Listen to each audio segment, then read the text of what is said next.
they're in a fine position.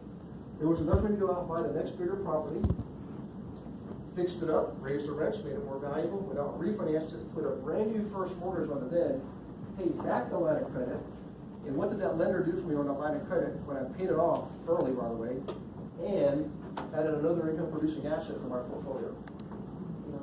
He increased the line of credit. Yes, ma'am. So the blanket mortgage was secured by your portfolio. Correct. And all those properties.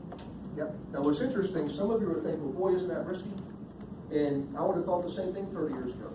But I know how real estate works now. It's a tangible asset, right? It's a tangible asset. It's insured. You know, in any case, back to this.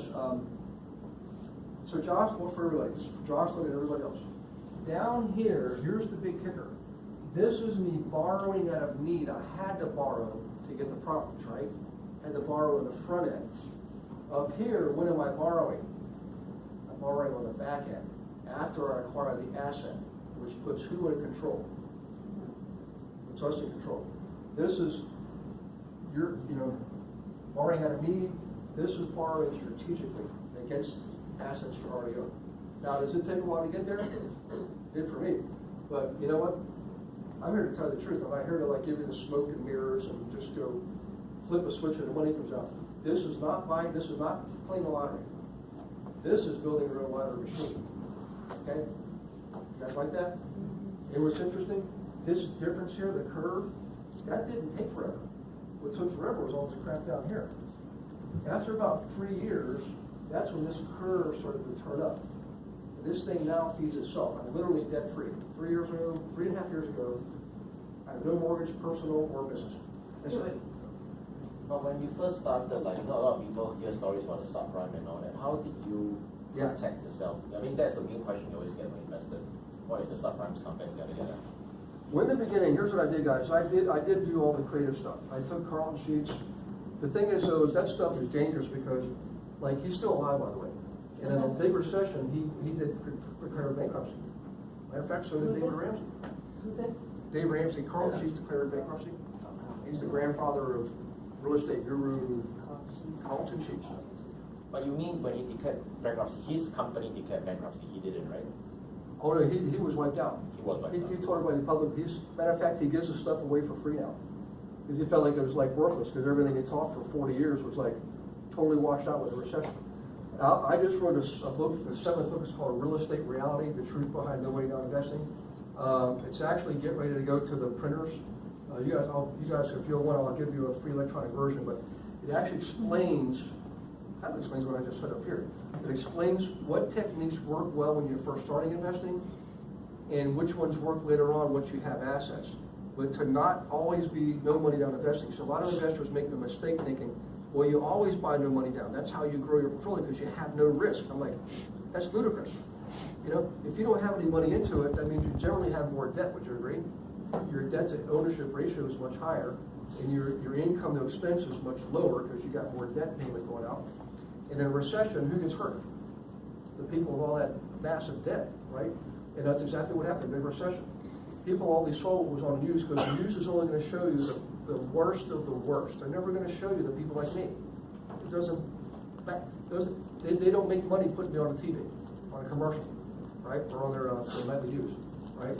They want to show people that are suffering, struggling. This is bad. The bankers are bad. Capitalists are bad. All this kind of crap, I don't even have a TV right now, Yes, ma'am. So if I get you correct, the two difference between the bottom and the part at the top part is the first, the leverage method, different leverage method, and the second, the different property that you acquire. The top part is more that's we can call equity appreciation. That's a good point. I only kept buying bigger properties that are producing more income. They were better properties, so they appreciated more over time. So I was actually, here's how you make money in rentals. Cash flow, which is your net operating income, appreciation that goes up in value, depreciation, which is the tax write-off, equity paydown, which is your mortgage being paid out over time. At the end of the day, you can either sell it or refinance it or turn it into a REIT, something like that. So most investors focus on cash flow. Do you agree? Yes. Got to have cash flow. I agree. In the beginning, that's what you should do. But over time, what do you think really more sophisticated, successful investors do? They focus more on appreciation? They do. In fact, I know investors right here in your area who invest initially with a negative cash flow, because they know in 5 years what's gonna happen. Look at the last 5 years. Freaking remarkable, you know? We just flipped the house. Last year, we sold it, it was, you know where Burlingame is? Yeah. Kind of head north on the west side. Bought it for 1.8, sold it for 2.3. Yep. So we made net to pocket after everything was about $200,000. And I know percentage-wise, we should do better. But let's face it, I don't care what the percentage is. $200,000 is $200,000, right? That's why I don't want you to get hooked on no money down investing, because they'll tell you your return is infinite. If you have no money into it, any money you make is infinite, right? Why would you rather have infinite of like 1 penny? Yeah, or 10% of some substantial money? I'd rather have the actual money. In fact, write this down. Investors, real investors, focus on what's called cash on cash return. Cash on cash. I'm not going to get into all that today because we'll be here until tomorrow. But just remember this: cap rate is what you look at initially in the area. Cash on cash return is what you look at to see how you can make that property return an investment. Make sense? Okay, we're starting to get way off on a tangent here. You know what? I should make this part of class for that. Yeah, because I can tie it back here. That's probably one of the most important lessons I could ever teach you guys. If you want me to come back, I can teach just an investor class just on investing if you want to do that. You know, we can have one just on rentals, do another one later on flips, whatever. Yeah, I think rentals is probably where I have to start though. Is long term, that's where the real one is. You know, that's what's going to allow you to have choices in life. You know. Okay, so real quick, one more thing before we move on. We want to validate everything we've done, okay? So Melissa and Daniel are flipping a house, and they want to validate everything they're doing before they make an offer, or even before they get the cars, drive around. So we use planning commission websites to give us that data: social graphic data, demographic data, housing data, public data on your area.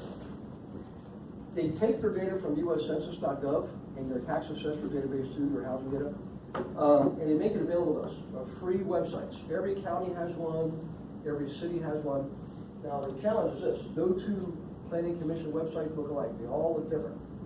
You know, but the data is all the same. I mean, the source of data is the same. Let's just take the example of age. I can see in 5-year increments how many people live here. Right? 5-year increments, how many people live here. The largest segment happened to be 50 to 54 years old 9 years ago. Now those folks are in their 60s. Now, what are people in their 60s wanting to do or thinking of doing? 76 million. So let's think about this. Daniel and Melissa know that they should be flipping the house to this avatar, family with 2 kids. Does that family with 2 children want to move to a neighborhood where the largest segment of the population is getting ready to retire? No, I mean 1 or 2 might. But they want to be in a neighborhood where everybody else has 2 kids, right? Yeah. So we had to save Melissa for tying up her precious capital for a long period of time. And guys, I'm not saying we can't sell here. We can definitely sell this neighborhood. But think about the marketing. Would we market to an emerging retiree the same way we would market to a family with 2 kids? That's right, it'd be different language patterns, keywords, and key phrases. I gotta tell you this, guys, when I first figured all this out, prior to that, with the use of my license, I was doing okay. Like, I wasn't like the superstar yet. But I was thinking enough I knew I could leave my day job, which is what I wanted. As I knew I wanted to be an investor, and I needed more income coming in other than my banking job. The thing was, man, I'm going out at night, almost every night, showing properties. Well, when we come home and find out my children had already gone to bed. You do that all the time, guys, it'll tear at your heartstrings. Anybody want to talk about? Anybody got kids? Yep. So I learned to slow myself down, pay attention to all of this. I was way more efficient. I was home more with my kids. I was way more efficient. My investors are making more intelligent decisions because of all of this, which means they're making more money. Now, back to when we first started class. When our clients make more money, what do we make more of? Yay! Come on, guys, you gonna let Melissa go with money today? She's like, yep. Okay, are you guys ready to move forward? Yeah. Let's do a marketing campaign, then we'll take a breather and come back and do more marketing, okay? All right, so first things first, we're gonna do the booklet. Wait, so what was the last slide about? Sorry, I think I missed. Oh, you wanna use public information to kind of validate, like if we know we're flipping a home and we know who's buying the most homes, like what part of society, demographics, you wanna make sure the area has that kind of demographic. If you're not steering, this is not steering, this is basically providing data to our investors so they can make better and more informed decisions.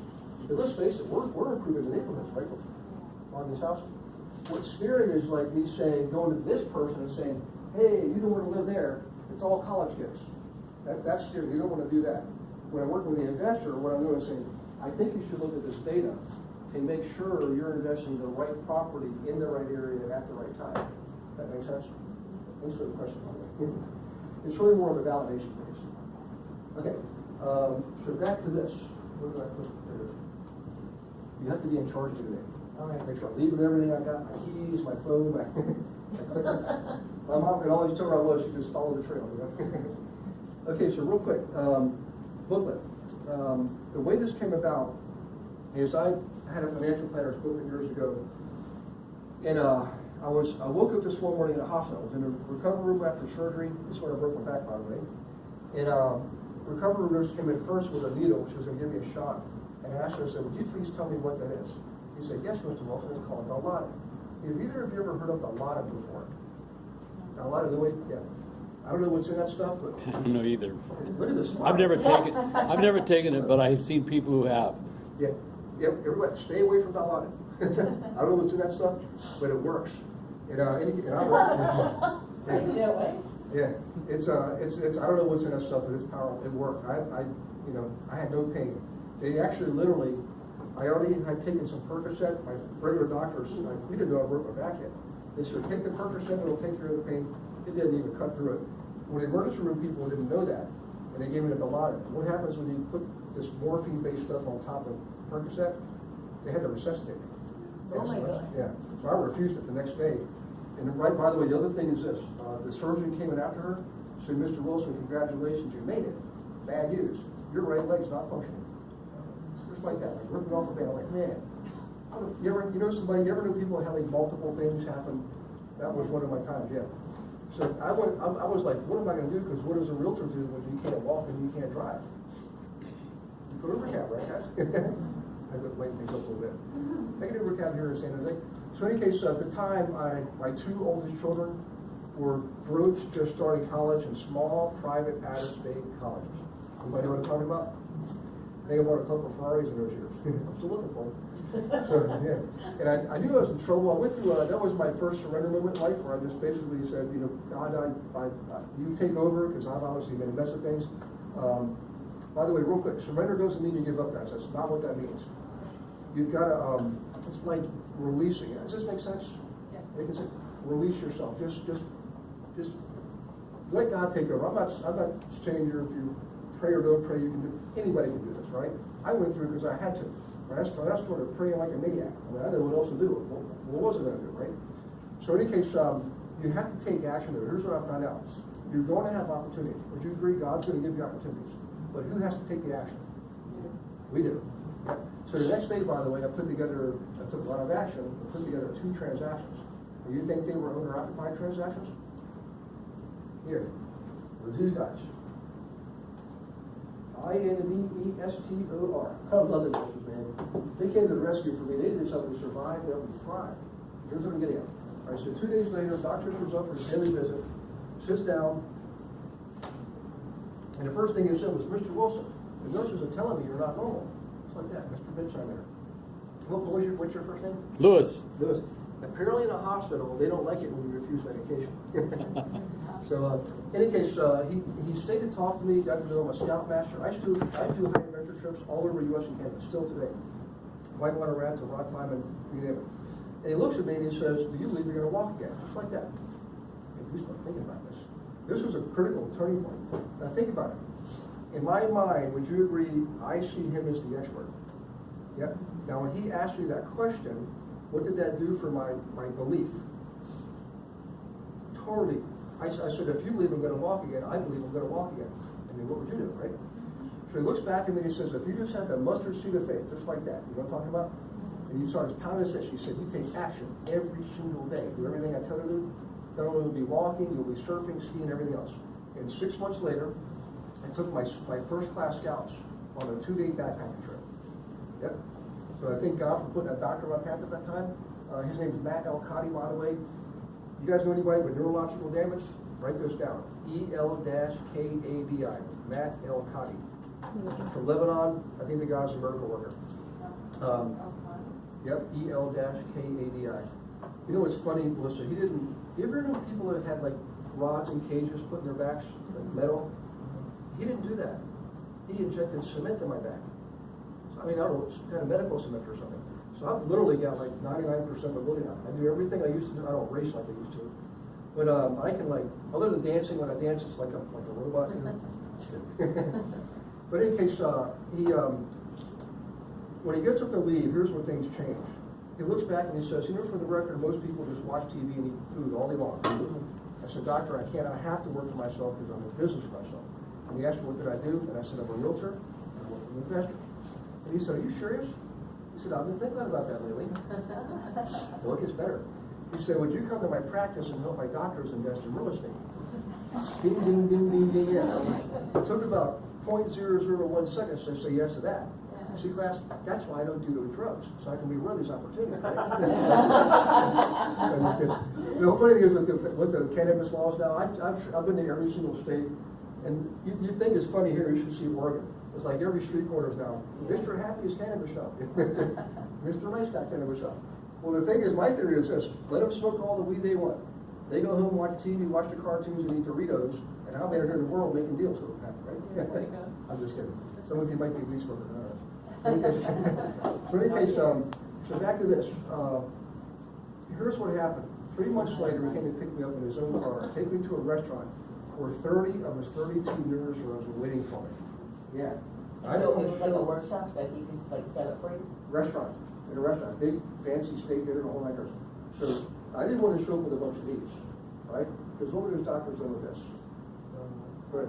So I came with a bunch of these. By the way, real quick, here's what I wanted to tell you. So every morning I started this process. I didn't have a term for it. Now there's a book called Miracle Mornings. Anybody read the book Miracle Mornings? Hal Elrod's in my mastermind. Yep. Yes. And some of those sequel books he wrote, like Miracle Mornings for Families, my regional owner, Mike McCarthy, helped write that book. Miracle Mornings for Salespeople was written by another KW guy in Massachusetts. So in any case, Hal Elrod has this whole thing about waking up, prayer, meditation, exercise. I started doing that before I ever met Hal Elrod. What I got was out of that morning ritual. One morning I'm looking at this and I had this idea: take out the stocks, bonds, and mutual funds and put in there duplexes, triplexes, and fourplexes. Who thinks that might be a good idea? Yep. So that's exactly what it is. So what happened is the doctor called me. He said, hey, I'm going to bring you in here in front of these guys are top earners. He said, I don't want you showing up like a lot of realtors do and bring all this junky stuff. He said, you bring something good. And that I credit that whole process of going through everybody for coming up with this idea. So in any case, I knew I had a right idea. When I'm up there, I had to get up on the walker. I was up in front trying to talk to these guys. The doctor said, I'm going to let you talk to them. I already handed this out. Now, one doctor had his eyes turned towards me. And I thought, well, this sucks. They don't even care what I'm saying. But it didn't matter. You know why? Guess what they were looking at? They were looking at this thing, talking to each other. By the end of the night, guys, I had 6 of those doctors say, I'm in, I want to do this. I want to work with you. I want to do that. What do I sign? What do I do? That's a 20% conversion rate for something that took 2 hours on a computer, a couple hours of dinner that they paid for, by the way, and drove me to and from. Yeah, so can you see how my life is a little bit better than it was 3 months before? I'm up on a walker, I got some doctors, like, I got it all figured out now, like Mr. Genius up here. See how the world works, guys? You gotta have some faith, don't you? You gotta, man, but just believe in yourself. When you get the opportunities, set the goal, and then put it aside, and focus on the activity. Because if you constantly focus on the goal, and you're not focused on what right here, right now, you're not gonna achieve your goal as easily as you think you are. But if you focus on what you're doing right here, right now, be present, take care of today's action, you think you'll get a better goal, a better result later on. Yeah. So in any case, so back to this. I'm thinking to myself, I want to go make $1 gajillion from all the doctors in the area because I got this great tool. And check this out. I bet I'm the only agent that ever thought of working with doctors before. Mr. Weisberger, yeah. I think every agent at some point thinks, I'll work with doctors, they get all the money. So it turns out doctors weren't that easy, guys. Surgeons in particular got a lot of demands on their time, and we're like low on the totem pole. Now, I am going to give you the top 7 groups, okay? Now we're late, right? And real quick though, before I do that, okay, especially for the new folks here. When you do the booklet, we just want you to do 25 of these at a time at first. Just do 25. In Canada, we would call this learning small. So learn small, then you can add fuel and grow big. Make sense? Learn small, grow big. The other thing too is this, we got a lot of good stats on this. I've literally taught this class over 700 times now, the last 4 years. I've taught probably over 20,000 of our agents how to do this stuff. And I personally trained over 3,000 of them, one-on-one, right? Here's a checklist for things you can do for this stuff. But in any case, back to this. Your colleagues are getting 3 calls on average for every 25 of these. Compared to this. This is a 0.5% return call rate. And we'll also buy a full postcard deal. This is a lot of work. These are cold leads. You gotta kiss all those frogs and get that prince. But when do we call somebody who calls us based on this type of marketing? Where we actually gave them the tools, information, inventory. What do we call that person? Prospect. Yeah, top lead prospect. So between timing, motivation, readiness, willingness, and ability, they've definitely demonstrated motivation, willingness, timing, right? Most likely, and at least 3 to 5. So I don't know about you guys. I'd rather have 3 calls from this than 50 calls from this you did a week. You know what I'm saying? Yeah, exactly. So let's just get to it. You guys ready? Here's the 7 groups. This will save you a ton of time. You don't have to kiss all those frogs. Just kiss these 7 people. Yes, well, you know, Hilda, Gary said just kiss these 7 people and the money comes out. So, all right, let's kiss chiropractors first. I don't know if they're good kissers, but chiropractors are great investors. No particular order, by the way. No particular order. So chiropractors are great. The dental group is where we go. Love the dentist, man. Dentists are great investors. Let's see. Oh, teachers. Isn't that crazy? Teachers don't make as much as orthodontists. They do. They're good with their money. Did you notice that? You know what else? Check this out. They do want to make more money, don't they? And you see, this is the way to do it. Okay. All right. So teachers.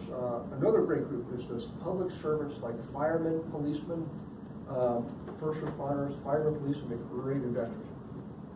In fact, would you say they're action takers?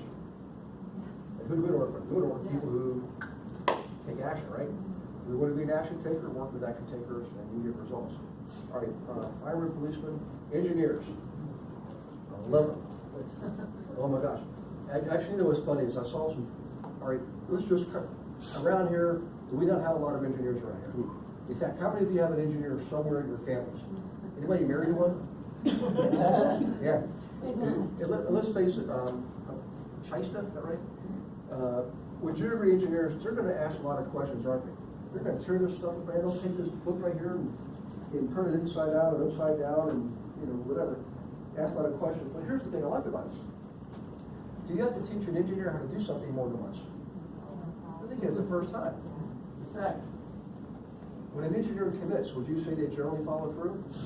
They do. They're committed. They're like just persistent, right? Relentless, actually. In fact.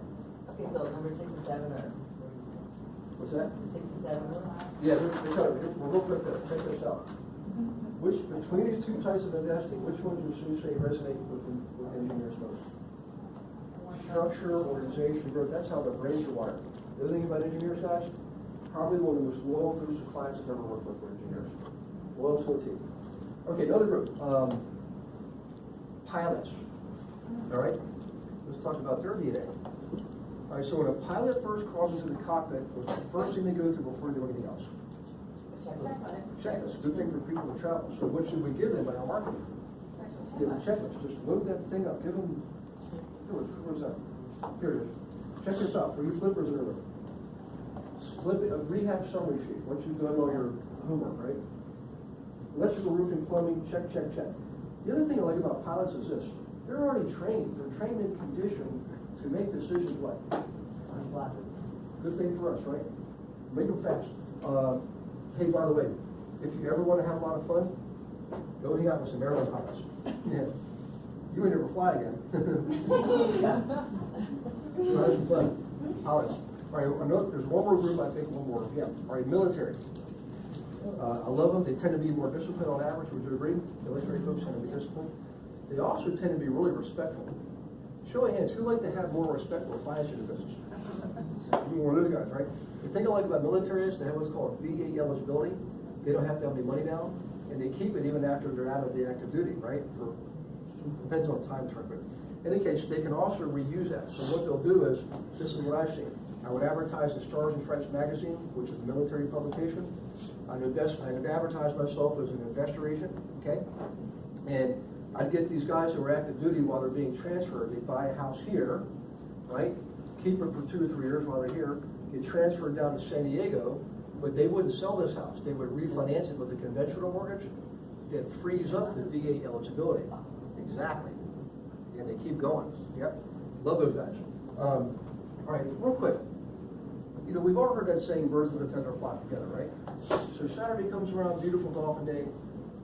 All those dentists and orthodontists are out there golfing, right? Who's likely to be part of the golfing parties with them? Other dentists and orthodontists. And they say, well, how is it that you're finding these rentals? And they say, you got to call Melissa. Melissa's the person, she's the agent with the tools, the information, the inventory.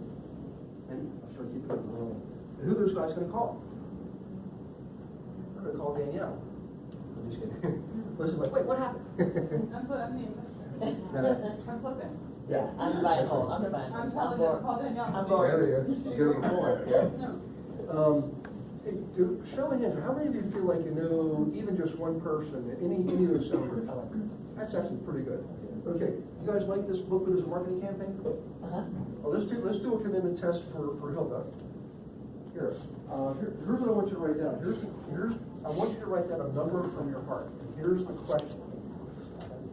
Imagine you do the booklet every month for 12 months, just like we described. So that's 300 booklets go out, right? 12 times 25 is 300. From your heart, how many transactions do you believe you're going to get from this technique?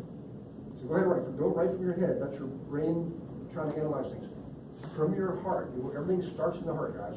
So go ahead and write that down. How many transactions? 12 months, 300 booklets. Okay? And I'll give you a second. You should have it written down fast. Here's what we have to do. Everything starts in the heart. Anything you ever do in life, it didn't start here. It started in here. Right? You gotta have the dream. You gotta have the vision. You gotta believe it. You gotta start taking action. And what happens when you operate that way? That means you put your brain into work for you, and your brain goes out and gets you the right education and the right information and the right action steps. Let's write this out and we'll take a break. There actually is a formula for success, and it's 3 variables. Variable 1, you got to have the right education. Otherwise, man, you don't even know if you're missing opportunities sometimes. Worse yet, you might be making mistakes. So get the education. Number 2 is get the right information. And the cool thing about education, it shows us how to get use of information. Okay? Now the 3rd variable requires us in this room right here to take action. That's it. Yep, that's what separates you and us from everybody else out there, different brokerage companies, but maybe you guys care enough about yourselves. You come here, educate yourself, get the information, you would take an action. I know you're an action taker because you're here. Okay? All right, would you like to take a 5-minute restroom break? Is it possible for us to have? I brought a cook up with me. So if you got a couple of classes there, but let's scan this in. Just one of you, and maybe we can scan it to Hilda's email or Locks or